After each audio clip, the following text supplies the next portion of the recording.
श्री ज्ञानदेव तुकाराम पंढरीनाथ भगवान की, माऊली श्री ज्ञानेश्वर महाराज की, जगद्गुरु श्री तुकाराम महाराज की, समर्थ सद्गुरु श्री गजानन महाराज की, श्री सोपीनाथ महाराज की, सब साधु संतन की। नमः पार्वती पतये हर हर महादेव। वरदा हरी विठ्ठल श्री ज्ञानदेव तुकाराम पंढरीनाथ भगवान की, माऊली श्री ज्ञानेश्वर महाराज की, शांती ब्रह्म श्री एकनाथ महाराज की, जगद्गुरु श्री तुकाराम महाराज की, समर्थ सद्गुरु श्री गजानन महाराज की, श्री सोपीनाथ महाराज की। होय सकळ विद्यांचे अधिकरण, तेची वंदू श्री चरण श्री गुरूंचे, ते नमस्कारुनी आता। हे सर्वजा सर्वशक्ती, हे जगद्वारा जगतपती, साह्य व्हावे सत्वर गती, या लेकरा कारणे। हृदय सिंहासन करोनिया माझा, बैसे गुरुराया गजानना। ओम नमो सद्गुरु निर्गुणा, पार नाही तव गुणा, बैसुनी माझी आरसना, हरिगुणा वर्णवी। हरिगुण विशाल पावन, वदवी तू कृपा करुण, मी मूढमती दीन मनोनी किव भाकी तसे, तुमचा प्रसाद जाहलिया पूर्ण, हरिगुण वर्णीन मी जान, एका विनवी तसे चरण, सद्गुरूंचे आदरे। प्रस्तुत प्राप्त प्रसंगी पवित्र स्थळी श्री सोपीनाथ महाराजांच्या सेवेकरता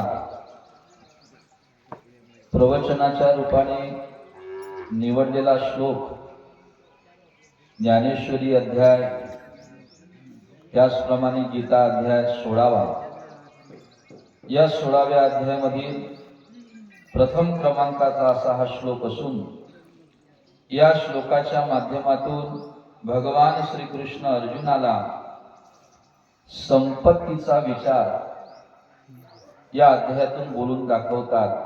आणि प्रस्तुत श्लोकामध्ये संपत्तीचा विचार करत असताना भगवंताने संपत्तीचे 2 प्रकार 16व्या अध्यायामध्ये केलेले आहेत। संपत्तीचा पहिला प्रकार केला, त्याला दैवी संपत्ती असं म्हणतात, आणि संपत्तीचा दुसरा प्रकार केला, त्याला आसुरी संपत्ती म्हणतात। आता ही आसुरी संपत्ती काय असते, दैवी संपत्ती काय असते, या सगळ्या गोष्टींचा विचार धांडोळा आपल्याला घ्यायचा आहे, पण तो नंतर घ्यायचा आहे। तत्पूर्वी आपण कालच्या प्रवचनामध्ये काही बोलण्याचा प्रयत्न केला, थोडा परिहार आपण काल देण्याचा प्रयत्न केला।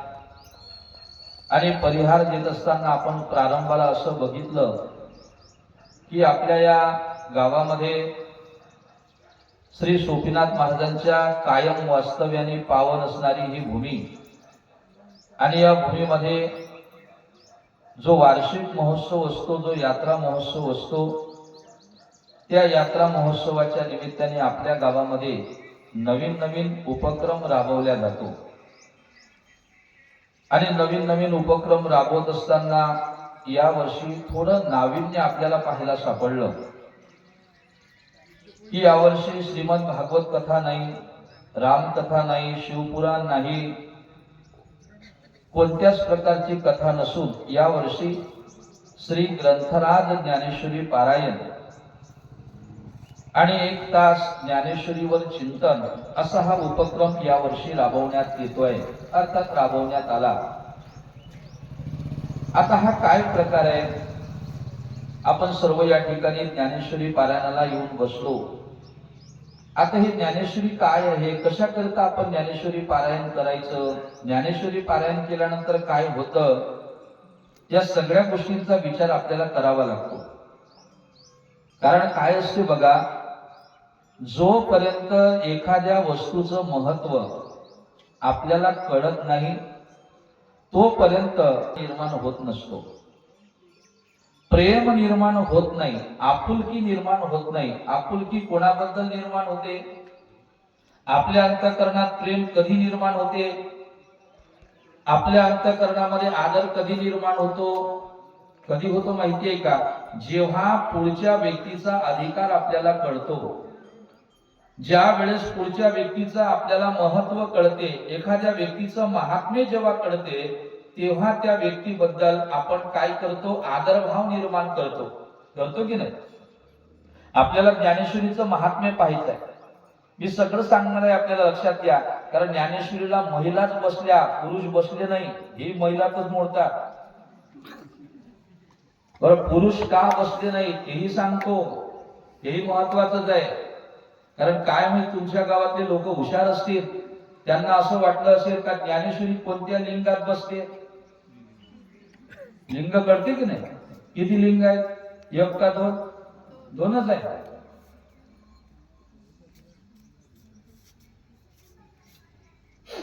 किती लिंग आहे?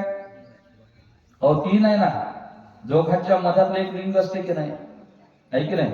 तीन लिंग असते. ऐका, मग ज्ञानेश्वरीचा विचार जर आपण करायला लागलो तर ज्ञानेश्वरी कोणत्या लिंगामध्ये बसते? स्त्रीलिंगामध्ये बसते. म्हणजे तुमच्या गावातल्या लोकांना असं वाटलं असेल का ज्ञानेश्वरी ही स्त्रीलिंगी आहे, तर पारायणाला कोण बसलं पाहिजे? स्त्रियाच बसल्या पाहिजे. बरोबर आहे की नाही? आम्ही पुरुष आहोत. बरोबर आहे की नाही? आम्ही पुरुष आहे, आम्ही कसं बसावं? स्त्रियांनीच पारायणाला बसलं पाहिजे. कारण ज्ञानेश्वरी ही गीतेवरची टीका आहे. गीता ही स्त्रीलिंगातच बसते की नाही? सांगा ना. आणि ज्ञानेश्वरी सुद्धा स्त्रीलिंगीच आहे. म्हणजे याचा अर्थ असा आहे, तुम्ही पारायणाला बसावं, पुरुषांनी बसू नये असं नाही. ओट्यावर कोण बसेल? झोपले नाही ना तुम्ही? ओट्यावर कोण बसणार? आमची येथे येईल मंडपात,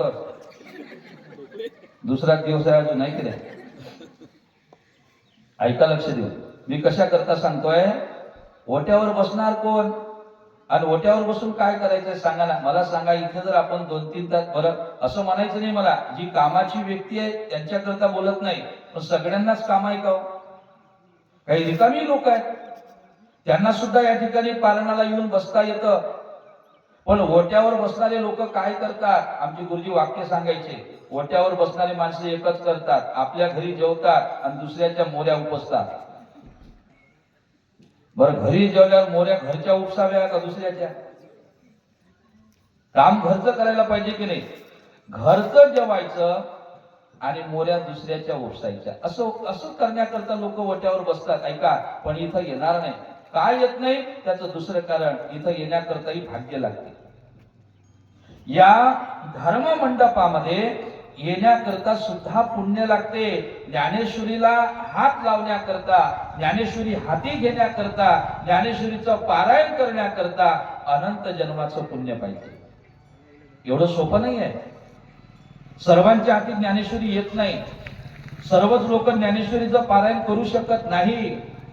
आता बघा, तुम्ही सगळ्या महिला बसल्या पारायणाकरता, काही पुरुष मंडळी आली नाही. आता मग हे सगळे स्त्रियातच आहे. तसं जर पाहिलं तर जगात सगळ्या बायाच आहे. ऐका, विनोद नाही, एकच माणूस आहे, त्याचं नाव देव आहे. सगळ्या स्त्रिया आहे. आम्हाला वाटत असेल आम्ही पुरुष आहोत, आपण पुरुष नाही, आपण स्त्रियाच आहोत. एक तुम्हाला प्रमाण सांगतो. त्या एका प्रमाण, तुम्ही सगळे आता वारकरी लोक तुम्ही ऐकून आहात म्हणून सांगतो, कार्याच्या प्रसंगात एक अभंग नेहमी आपण म्हणतो की नाही? नेहमी. कोणता? काल्याचं कीर्तन असो, भजनी काला असो, एक अभंग नेहमी आपण काल्याच्या प्रसंगात म्हणतो. चला बाई, कुठं? चला बाई पांडुरंगी पाहू वाळवंटी, मांडी येला काला भोवती गोपाळांची दाटी. या अभंगामध्ये तुकाराम महाराजांनी एक शब्द वापरला. कोणता? बाई. बाई वापरला की नाही? म्हणजे याचा अर्थ काय? या अभंगात फक्त तुकाराम महाराज बायांनाच म्हणतात काय चला, आणि पुरुषांनी घरी राहायला सांगितलं का? असं नाही. या अभंगात जो बाई शब्द आला हा सगळ्यांकरता आहे, सगळ्यांकरता. कारण या जगामध्ये सगळ्या स्त्रिया आहेत, एक फक्त पुरुष देव आहे. एक उदाहरण सांगतो आठवलं म्हणून. मी कुठून सुरुवात करतोय लक्षात घ्या. ज्ञानेश्वरीच्या पारायणाकरता कोण बसू शकतं? पारायणाचं फल काय, ज्ञानेश्वरी म्हणजे नेमकी काय आहे, या सगळ्या गोष्टीचा विचार केल्याशिवाय मी पुढे जाणार नाही. आपण सगळ्या स्त्री आहोत, सगळेच. काय झालं म्हणे, एक उदाहरण सांगतात. मीराबाई तीर्थयात्रा करत असताना काशीला गेल्या आणि काशीला गेल्यानंतर एका मठामध्ये, एका आश्रमामध्ये मीराबाईने मुक्काम केलं. लक्ष देऊन ऐका बरं का. आणि मुक्काम केल्यानंतर मीराबाईने असं ठरवलं का काशीमध्ये असणाऱ्या सगळ्या साधू संतांचं दर्शन घ्यावं, सगळ्यांचं. कारण काशीत आलो आपण, काशीत आल्यानंतर साधू संतांचं दर्शन घेतलं पाहिजे असं मीराबाईने ठरवलं. आणि त्या मीराबाईच्या सेवेमध्ये एक माणूस होता, एक भक्त होता तो मीराबाईचा, तो सेवेमध्ये होता. आणि मीराबाईने त्याला सांगितलं म्हणे, बघ उद्या आपल्याला सगळ्या संतांचं दर्शन घ्यायचंय, सगळ्या संतांच्या आश्रमात आपल्याला जायचंय. त्याने सांगितलं ठीक आहे म्हणे, काही हरकत नाही. निघाले. दिवस उजाडला आणि दुसऱ्या दिवशी सकाळी त्या भक्ताला घेऊन मीराबाई प्रत्येक आश्रमात जायला लागल्या, प्रत्येक संतांचं दर्शन घ्यायला लागल्या. प्रत्येक संतांचं दर्शन, धन्य आजी दिन झाले संतांचे दर्शन. बरोबर आहे ते. श्री संतांची या माथा चरणावरी साष्टांग हे करी दंडवत. ती मीराबाई प्रत्येक संतांच्या चरणावर दंडवत घालायच्या आणि स्वतःला भाग्यवान म्हणायच्या. तो दिवस धन्य मानायच्या. आज संतांचं दर्शन झालं बाबा, माझा आजचा दिवस धन्य आहे, भाग्याचा दिवस आहे. उजळले भाग्य आता, अवघी चिंता वारली, संत दर्शनी हा लाभ पद्मनाभ जोडीला. असं त्या मीराबाईला वाटायला लागलं. आणि संतांचं दर्शन घेता घेता, ऐका बरं का, संतांचं दर्शन घेता घेता दिवस मावळला, सूर्य मावळला, दिवस गेला.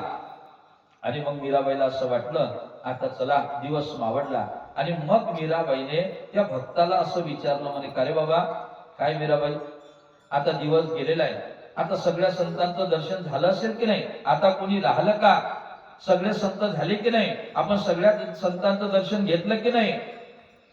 तो भक्त भीत भीत म्हणायला लागला, ऐका मीराबाई, जवळजवळ सगळ्या संतांचं दर्शन झाल्यासारखंच आहे. म्हणजे कळालं का तुम्हाला? इथं बसा पण मनाने बसा. काय सांगितलं त्यांनी मीराबाईला? जवळजवळ सर्वांचं दर्शन झाल्यासारखंच आहे. जवळजवळ, नाही कळालं का? अहो जवळजवळ सर्व संतांचं दर्शन झाल्यासारखं आहे म्हणजे काही बाकी आहे ना. तुमच्या लक्षात नाही येऊन राहिलं का? मला सांगा, जवळजवळ हा आता मोठा व्यक्ती झाला म्हणजे पूर्णपणे मोठा झाला काय? नाही नाही, हा जवळजवळ सगळे संत आपण पाहिले, सगळ्या संतांचे जवळजवळ दर्शन घेतले. मीराबाई हुशार होत्या. मीराबाईच्या लक्षात आलं, हा म्हणतो की जवळजवळ सगळ्यांचं दर्शन झालं म्हणजे कोणीतरी राहिलं. बरोबर आहे की नाही? आणि मग मीराबाईने विचारलं म्हणे, बाबा कोणीतरी राहिलं वाटते. त्याने सांगितलं राहू द्या ना म्हणे, राहिले तर राहिले. नाही नाही, सांग कोण राहिलं. मग त्याने सांगितलं सगळे संत झाले पण एक संत राहिले. काय म्हणे? सगळे संत झाले म्हणतो, एक संत राहिले म्हणतो, मग त्या संताकडे का नेलं नाही? तो थरथर कापायला लागला. त्याने मीराबाईला हात जोडले म्हणे, महाराज मीराबाई काय म्हणे, बाबा काय झालं तुला घाबरायला? नाही म्हणे, त्या संताकडे मी तुम्हाला नेऊ शकत नाही. म्हणजे काय करा? त्याने सांगितलं तो महात्मा फार कठीण आहे, फार मोठा आहे, म्हणजे फार त्यागी आहे, फार वैराग्य संपन्न आहे. अरे मग झालं काय? नाही म्हणे, तो महात्मा असा आहे का तो महात्मा आपल्या पर्णकुटीमध्ये असतो, ती ताटी बंद असते, मग पण तो महात्मा आजपर्यंत कोणत्याही स्त्रीला त्याने दर्शन दिलं नाही, कोणत्या स्त्रीला त्याने बघितलं नाही आणि कोणत्या स्त्रीला त्याने दर्शन घेऊ दिलं नाही. असं कोण आहे? नाही म्हणे, तो स्त्रियांना जवळच येऊ देत नाही, स्त्रियांना दर्शन घेऊ देत नाही. मीराबाईने सांगितलं एक काम कर म्हणे, उद्या सकाळी पहिले त्याच्याकडे जायचं. नाही समजलं काय? एखाद्या ठिकाणी सांगण्यासारखं नाही, पण एखाद्या ठिकाणी अशी पाठी लागली असते, इथे लघवी करू नका, तिथं करत नाही ना लोक. इथे थुंकू नका. इथे थुंकतात का लोक? थुंकतात आवर्जून. ऐका तुम्ही, एखाद्या ठिकाणी जर पाठी लागली असेल, पुढे जाऊ नका, धोका आहे, माणसाला उल्हास उत्साह निर्माण होते का पुढे काय आहे, बरोबर आहे की नाही? काय कशाचा धोका आहे, आपण गेलं पाहिजे. तसं मीराबाईला त्याने सांगितलं, तो महात्मा बाईचं दर्शन घेत नाही, तो बाईला जवळ येऊ देत नाही, दर्शनही देत नाही, तो बाईला पाहतही नाही. मीराबाईने सांगितलं, असा कोण महात्मा आहे? राहू द्या म्हणे, फार गरम आहे. त्याने जर डोळे उघडून बघितलं तर भस्म होण्याचं लक्षण आहे. मीराबाईने सांगितलं, तू घाबरू नको म्हणे, तू चल. त्याने सांगितलं, आपण येणार नाही. मग फक्त दुरून तुम्हाला आश्रम दाखवून देणार, दुरून तुम्हाला पर्णकुटी दाखवून देणार, तुम्ही दर्शनाला जायचं, जवळ येणार नाही. मीराबाईने सांगितलं, काही हरकत नाही. रात्र झाली, दोघंही झोपी गेले. दुसऱ्या दिवशी सूर्य उदय झाला आणि आवर्जून मीराबाई त्याला म्हणायला लागल्या, चल म्हणे, वेळ कमी आहे. मीराबाईने त्याला सोबत घेतलं आणि निघाले. अगदी त्या आश्रमाच्या जवळ आले आणि त्या भक्ताने सांगितलं, म्हणे, मीराबाई, हा त्या साधूचा आश्रम आहे, हा त्या साधूची पर्णकुटी आहे, तुम्ही जा म्हणे, मी इथंच राहतो. मीराबाईने सांगितलं, ठीक आहे म्हणे. मीराबाईला सांगितलं, तुम्ही इथेच थांबा. मीराबाईने सांगितल्यानंतर तो तिथेच थांबला आणि मीराबाई पुढे गेल्या. ताटी बंद होती पर्णकुटीची, महात्म्याची साधना चालू होती आतमध्ये. आणि मीराबाईने ताटीवर, ऐका, दरवाजावर थाप मारली. थाप मारल्यानंतर आतून आवाज आला, कोण आहे? कारण मीराबाईला असं वाटलं, आपण बोलतो तर स्त्रीचा आवाज ओळखू येते. थाप मारली आणि आतून आवाज आला, कोण आहात, कोण आहात आपण? मीराबाई बोलल्या नाही. पुन्हा थाप मारली, कोण आहात? आणि मग मीराबाई बोलायला लागल्या, कारण उपाय नव्हता. बोलायला लागल्या, म्हणे, मी मीराबाई आहे, मला आपलं दर्शन घ्यायचं आहे. त्याने आवाज ओळखला महात्म्याने आणि सांगितलं, म्हणे, बघा, तुम्हाला माहिती नाही का माझा नियम? या काशीमध्ये तुम्हाला कोणी सांगितलं नाही का हा महात्मा कोणत्या स्त्रीला दर्शन देत नाही, जवळ येऊ देत नाही? मीराबाईने सांगितलं, म्हणे, महाराज, मी फार लांबून आले, मला तुमचं दर्शन घ्यायचं आहे, मला तुमच्या दर्शनाची उत्सुकता निर्माण झालेली आहे. तो अधिक गरम झाला, तुम्हाला कळालं नाही का म्हणे, मी स्त्रियांना दर्शन देत नाही. मीराबाईने सांगितले, म्हणे, महाराज, ठीक आहे म्हणे, तुम्ही स्त्रियांना दर्शन घेऊ देत नाही, स्त्रियांना स्पर्श करू देत नाही, मला मान्य आहे, कबूल आहे. बोलणं कुठून चालू आहे, आतून का बाहेरून? बाहेरून, बरं का, झोपू नका, बाहेरून बोलणं चालू आहे. आत महात्मा आहे आणि मीराबाई बाहेरून बोलायला लागल्या. म्हणे, महाराज, ठीक आहे म्हणे, तुम्ही स्त्रियांना स्पर्श करू देत नाही, कबूल आहे, पण मी तुम्हाला स्पर्श करणार नाही, मी तुम्हाला लांबून दर्शन करणार. आता तरी दार उघडायला पाहिजे की नाही? त्या साधूने सांगितलं, म्हणे, तुम्हाला कळत नाही का, तुम्हाला ऐकू येत नाही का? मी तुम्हाला सांगितलं ना, मी जवळूनही दर्शन घेऊ देत नाही आणि लांबूनही दर्शन घेऊ देत नाही, तुम्ही इथून निघून जा.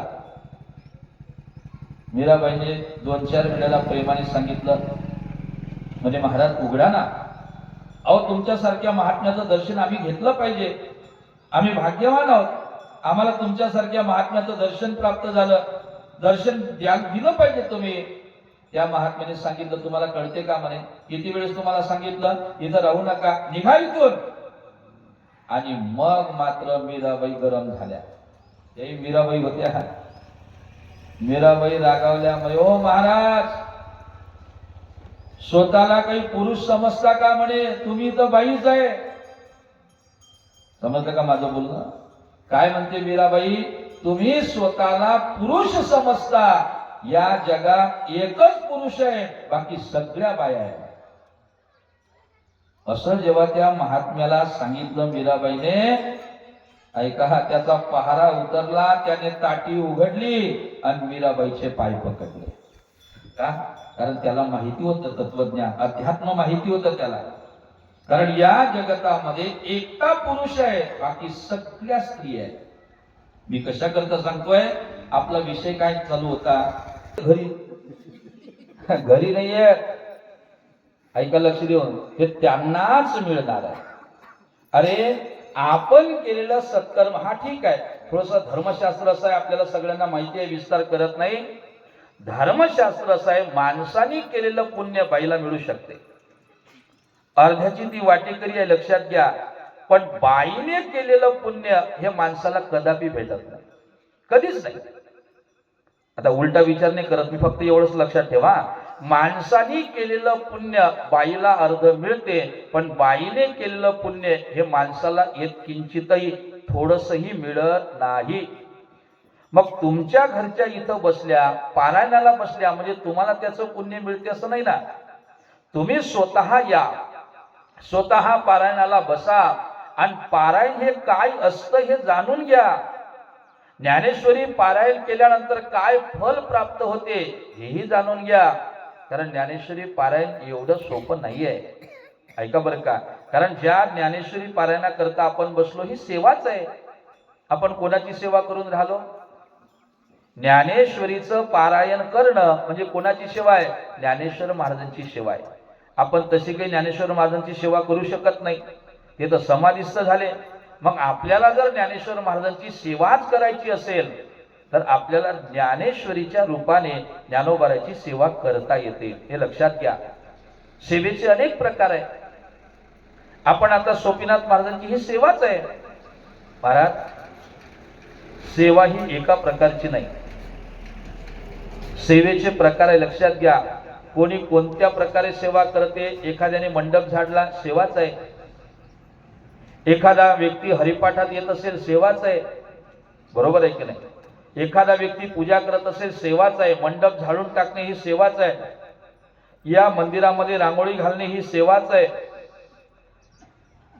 सकाळी रांगोळी पाहिली आणि आश्चर्य वाटलं. वस्तुस्थिती सांगतो तुम्हाला, ज्ञानेश्वरी पुढे आहे. ही रांगोळी पाहिल्यानंतर त्या रांगोळीमध्ये ज्ञानेश्वरी, त्या रांगोळीमध्ये विना, बरोबर आहे की नाही? सांगू तुम्हाला, याला सौंदर्य म्हणतात. याला काय म्हणतात माहिती आहे? हे खरं सौंदर्य आहे. नाहीतर मला पहा, पुढं काय तुमच्याकडे आहे ते मन.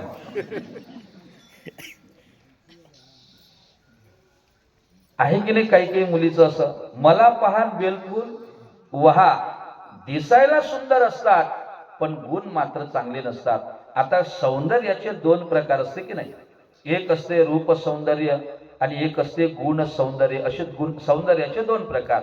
पण दोन्हीही सौंदर्याचा जर विचार केला तर एक सौंदर्य कायम टिकत नाही, पण एक सौंदर्य कधीही नष्ट होत नाही. ऐका, रूप सौंदर्य कालांतराने नष्ट होते, पण हातामध्ये असलेला गुण नष्ट होतो का? नाही नाही, हा गुण कधीच नष्ट होत नाही. की याला सौंदर्य म्हणतात. वंदनीय राष्ट्रसंत तुकडोजी महाराज काय म्हणतात? आपण दिसायला सुंदर आहे म्हणून सुंदर आहे असं नाही. ज्या व्यक्तीने जीवनामध्ये सेवाच केली नाही तो सुंदर नाही. ऐका बरं का, तो सुंदर दिखता है तो क्या है, असं तुकडोजी महाराज म्हणतात एका ठिकाणी. तुम्ही सेवाही नाही की, तुम्ही कितीही सुंदर दिसत असाल आणि जर तुम्ही सेवाच केली नाही तर तुमच्या सौंदर्याला महत्व नाही, हे लक्षात घ्या. वंदनीय राष्ट्रसंत तुकडोजी महाराजांनी असं सांगितलं की ज्या मुलीच्या अंगामध्ये जर गुण नसेल, ऐका, कला नसेल, तिच्या अंगामध्ये गुण नसेल, तर वंदनीय राष्ट्रसंत तुकडोजी महाराज तिला लंगडी म्हणतात. काय म्हणतात? लंगडी. लंगडी ती अपंग आहे, ती पूर्णपणे सुदृढ नाही, ती अपंग आहे, ती लंगडी आहे. कामाविना लंगडी ती ग्रामगीतेत ओवी आहे. मी कशा करताय सगळं सांगतोय, ते सगळे सेवेचे प्रकार आहेत. ती रांगोळी पाहिली, आवडली, कारण आवडली म्हणजे तशी नाही, त्याच्यामध्ये विना, त्याच्यातच ज्ञानेश्वरी आहे की नाही पहा तुम्ही. ही कला आहे, हा गुण आहे, लक्षात घ्या. आणि हा गुण आवश्यक आहे. असं जाऊ द्या. मग सेवेचे प्रकार ज्या पद्धतीने सांगितले गेले त्या पद्धतीने ज्ञानेश्वरी पारायण करणं ही सुद्धा ज्ञानेश्वर महाराजांची सेवा आहे. का ज्ञानेश्वरी आपण वाचली पाहिजे? कशा करता? इथून प्रारंभ करतो. तर ऐका, आपण ज्ञानेश्वरी का वाचावी त्याचं कारण असं आहे, बरेचसे लोक ज्ञानेश्वरीकडे दुर्लक्ष झालं आता लोकांचं, झालं की नाही? आता ज्ञानेश्वरी म्हणजे काय, ज्ञानेश्वरी पारायण म्हणजे काय, काही नाही, लोकांचं लक्षच नाही. बघा तुम्ही, आपल्या डोक्यामध्ये भागवत एवढं बसलेलं आहे, एवढं बसलेलं आहे आपल्या डोक्यामध्ये. पहा तुम्ही, एका गावामध्ये काय झालं, सप्त्याला गेलो, रामकथा होती आणि रामकथा चालू असताना रामकथेला 4 दिवस पूर्ण झाली होती, 5वा दिवस उजाडला. लक्ष द्या माझ्याकडे, 5वा दिवस उजाडला आणि दिवस उजाडल्यानंतर मग कथेची वेळ झाली. आणि कथेची वेळ झाल्यानंतर महिला मंडळी एकमेकीला आवाज देते की नाही, देते की नाही. आता लक्ष द्या, 4 दिवस झाले रामायण ऐकलं होतं, 5वा दिवस उजाडला होता. एक स्त्री शेजारच्या बाईकडे गेली आणि तिला सांगायला लागेल, चल ना म्हणे, भागवताचा टाइम झाला. तुम्हाला समजलं नाही काय म्हणते ती? चल, भागवताचा टाइम झाला, भागवताची वेळ झाली. किती दिवस झाले काय ऐकून राहिली हो? नाही समजलं का? ऐकून काय राहिली? रामायण. आणि डोक्यात काय बसलाय? भागवत. तिला हे माहिती नाही का आपण रामकथा ऐकून राहिली.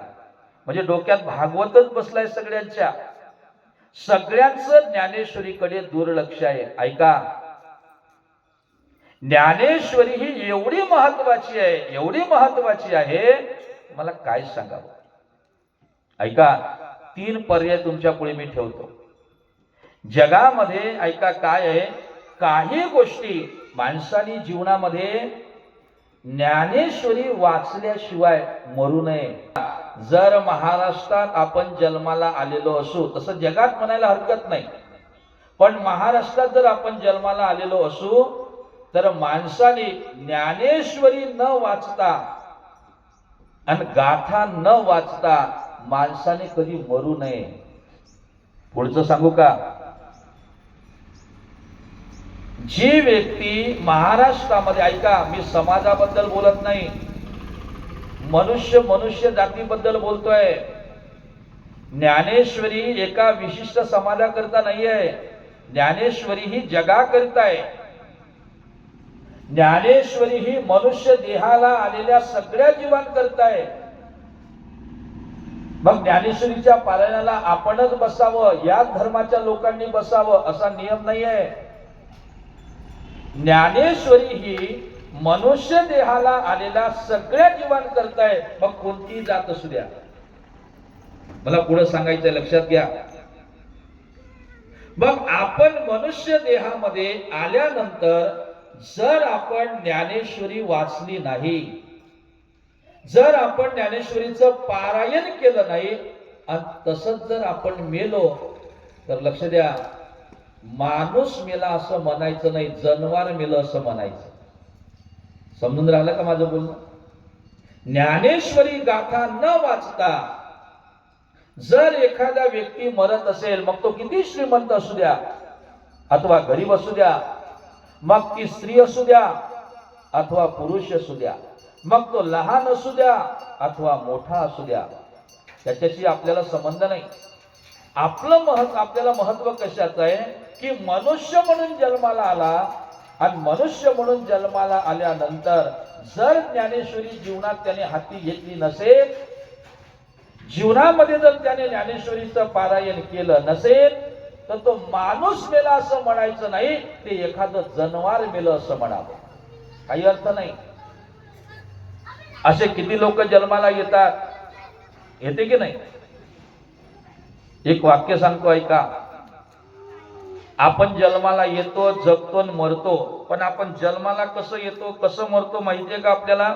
ऐका, माणसं जगामध्ये डुकरासारखे जन्माला येतात.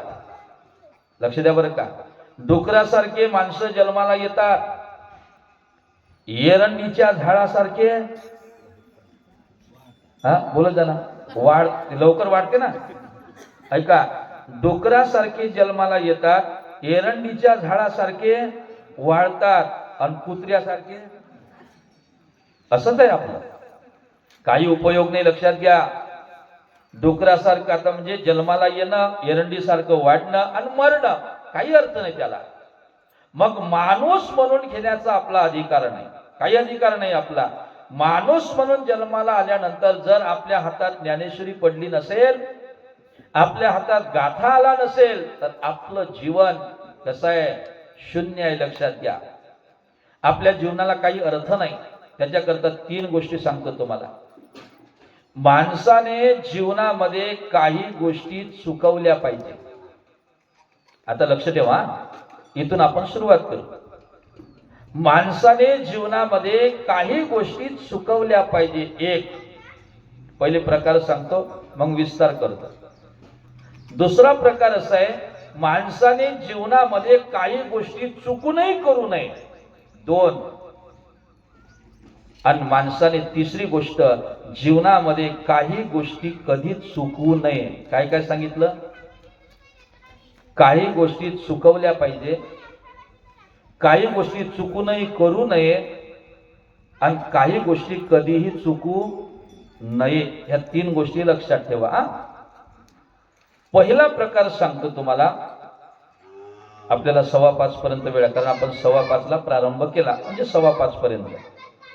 4 ला सुरुवात झाली तर 5 पर्यंत, 4:15 ला झाली 5:15 पर्यंत, आणि 5:30 ला झाली, 4:30 ला झाली तर 5:30 पर्यंत. पुढे नाही. मग ऐका, लक्ष देऊ. पहिला मुद्दा असा आहे, जीवनामध्ये काही गोष्टी माणसाने चुकूनही करू नये. चुकूनही करू नये.